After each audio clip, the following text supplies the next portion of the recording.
ሰላም ጤና ይስጥልኝ የአዌቱ ዜና አድማጮቻችን፣ የዕለቱን አበይ ዜናዎች እንደሚከተለው አቀርባለሁ። ቻናሉን ሰብስክራይብ በማድረግ የጀምሩ ቤተሰብም ይሁኑ። የአውሮፓ ህብረት በሰሜን ኢትዮጵያ ያለው ውጥረት አሳስቦኛል አለ።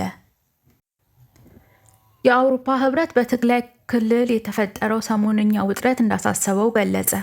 ህብረቱ ወቅታዊ የክልሉን ሁኔታ በሚመለከት ቅዳሜ ሰኔ 20 2018 ዓ.ም በማህበራዊ የትስስር ገጹ ባወጣው አጭር መግለጫ የህወሓት እርምጃን ነቅፏል።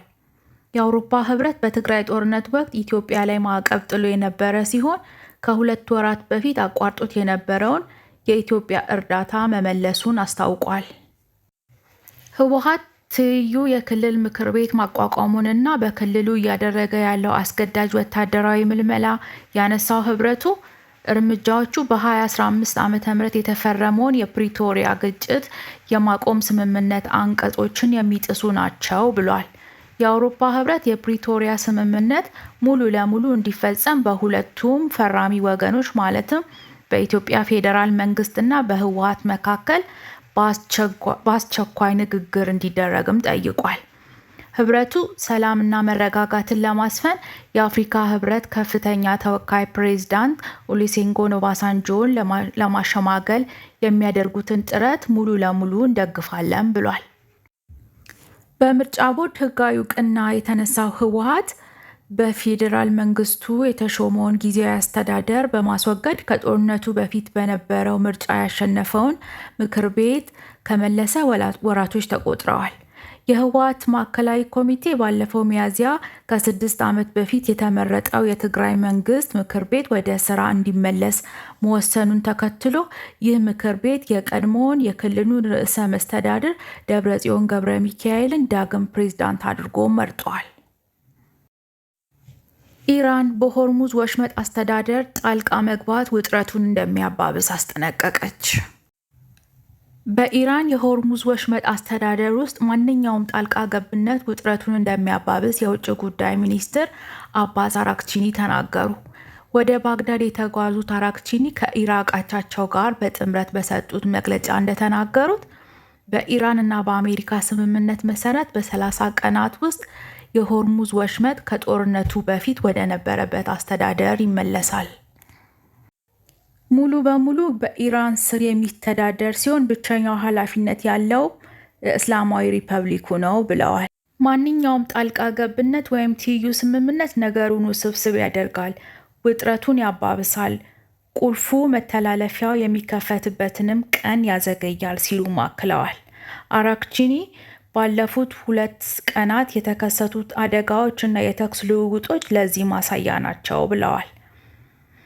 ባለፉት 3 ቀናት በሆርሙዝ ወሽመጥ ሲያልፉ የነበሩ ቢያንስ 2 መርከቦች ላይ ጥቃት ደርሷል። በዚህም ምክንያት አሜሪካ እና ኢራን የተኩስ ልውውጥ አድርገዋል።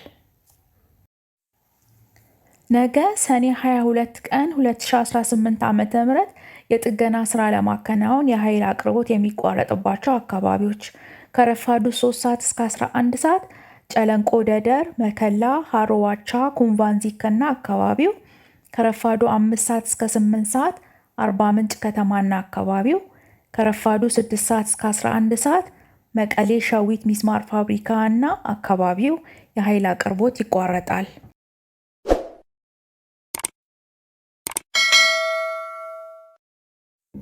በስተመጨረሻ የጤና መረጃ።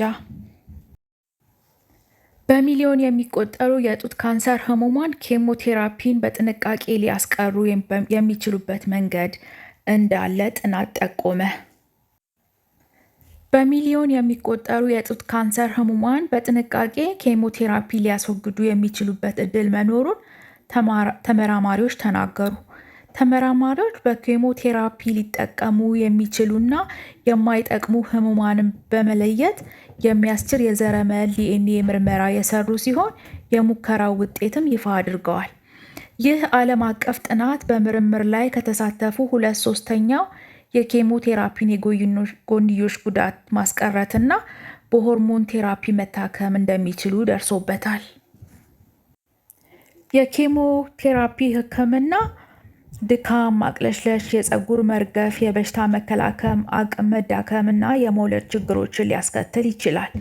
በዩኒቨርሲቲ ኮሌጅ ለንደን የሚመራው ይህ ጥናት በዩናይትድ ኪንግደም፣ ኖርዌይ፣ ስዊድን፣ አውስትራሊያ፣ ኒውዚላንድ እና ታይላንድ ውስጥ ከ4000 በላይ አዲስ በጡት ካንሰር መያዛቸው በምርመራ የተረጋገጡ ታካሚዎችን አካቷል።